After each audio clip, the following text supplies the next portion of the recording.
we're standing here because it's too dangerous to get anywhere closer to the castle because it's unstable. This castle is a supreme example of a planter's castle dating to the early part of the 17th century. It dates to around 1610. So this is when artillery had happened. Artillery has been in use for about 20-25 years in a big way in warfare.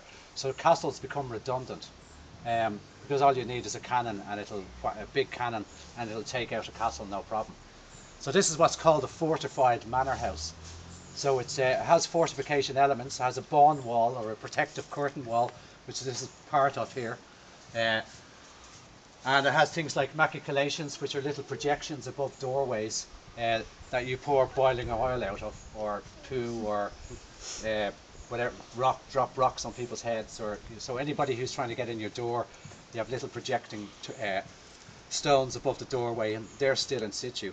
But what this is a gentleman's residence. It's very posh. These are totally identifiable by these very high, steep gables, and these lozenge-shaped or kind of very high chimneys. So this is a typical. So this is Villiers Castle, but it begins its life in a much more interesting way, and it's through the O'Rourkes. Like I said, the O'Rourkes come to power, really kick off in the 15th and 16th centuries, but they've been around a lot longer. There's records of a guy called Targanan y Breen, and the Breen clan. The first one of them is a guy called his first name is Rourke, and he's the beginning of the O'Rourke clan, I think in the 9th century. And they gradually become the predominant chieftains in this region. And their power waxes and wanes through centuries of battle. With the Anglo-Norman invasion, they're involved very big in that because of I suppose, there's this woman who I think is given bad press. Her name is Derville O'Rourke. And Derville is married to an O'Rourke, but she apparently elopes with Dermot MacMurrough, the King of Leinster.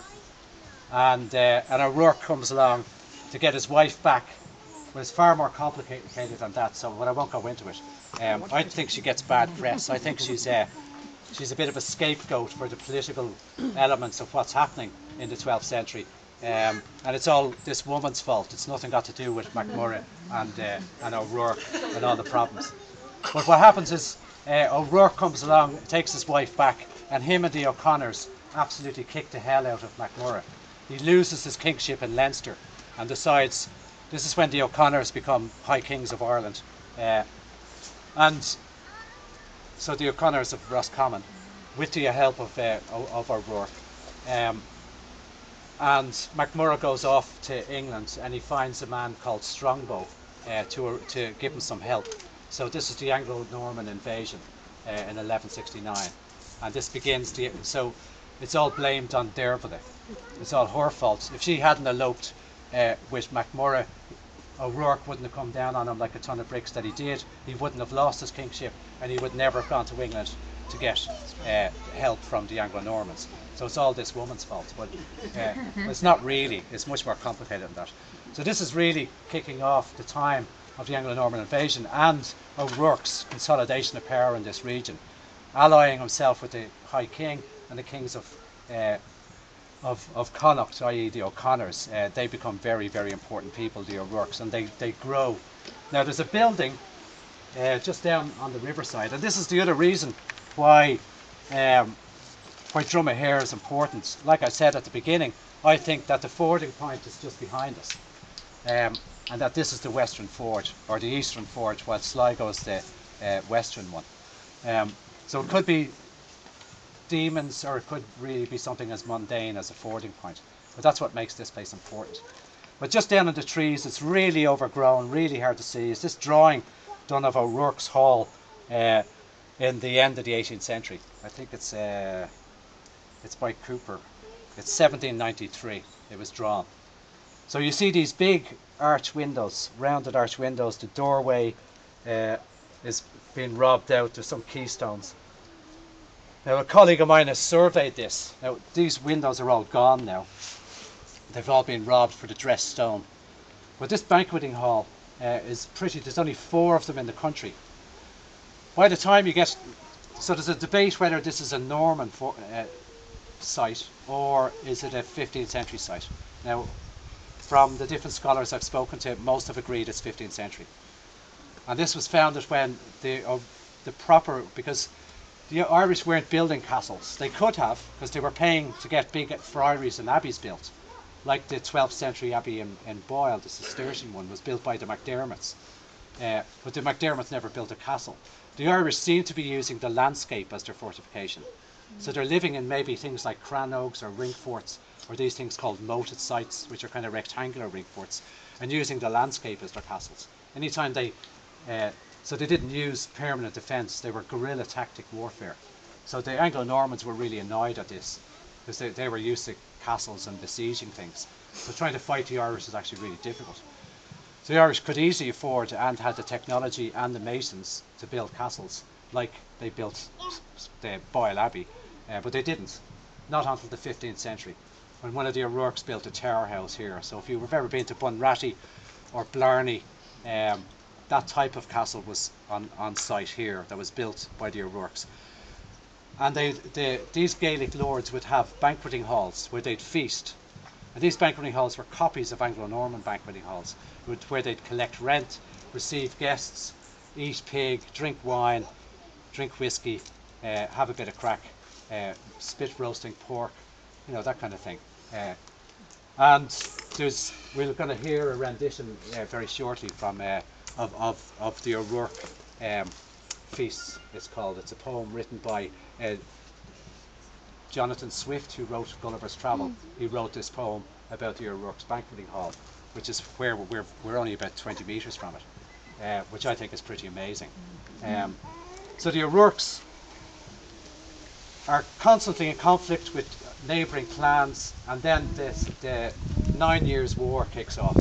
Now, O'Rourke was totally anti-Tudor, anti-Elizabeth, well, not so much Catholic Mary Queen of Scots, but certainly anti anything to do with Protestantism and colonisation. So there's a guy called Brian O'Rourke, Brian of the Battle Axe O'Rourke, I think, and Mary can correct me if I'm making mistakes here. And he was helping the Spanish Armada survivors. So the Spanish Armada, 1588, 3 huge shipwrecks come in off the coast of Sligo, and a whole load of Spanish sailors are wrecked and looking for help, because if the English were catching them, they'd just hang them. They were also being killed by the savage Irish, who'd beat them and robbed them. So they were looking for help, and one of them, a guy called Francisco de Cuellar, managed to make his way into O'Rourke territory with the help of a priest who could speak in the same language, i.e. Latin, and the O'Rourke got he got to an O'Rourke Castle. Now, it probably wasn't this one. It was more likely one over in Glencar, based on, if you read very carefully, Francisco de Cuellar's account of all of this. But nevertheless, O'Rourke did help a lot of Spaniards, and because of that, Elizabeth arrested him. Eventually, he was brought to Tyburn outside the castle in the Tower of London. He was imprisoned there and then brought to Tyburn nearby, where he received a traitor's execution, which is basically. Do you ever see Braveheart? Yeah. You know the bit where they unravel, they hang him a bit, then they unravel his intestines very slowly, and then they chop him up into 4 pieces. So that's a traitor, so not a very nice way to die. Well, his son was really annoyed about this. So as soon as there was an opportunity to go into war against Elizabeth, he joined O'Neill and O'Donnell and was very active in the 9 Years' War.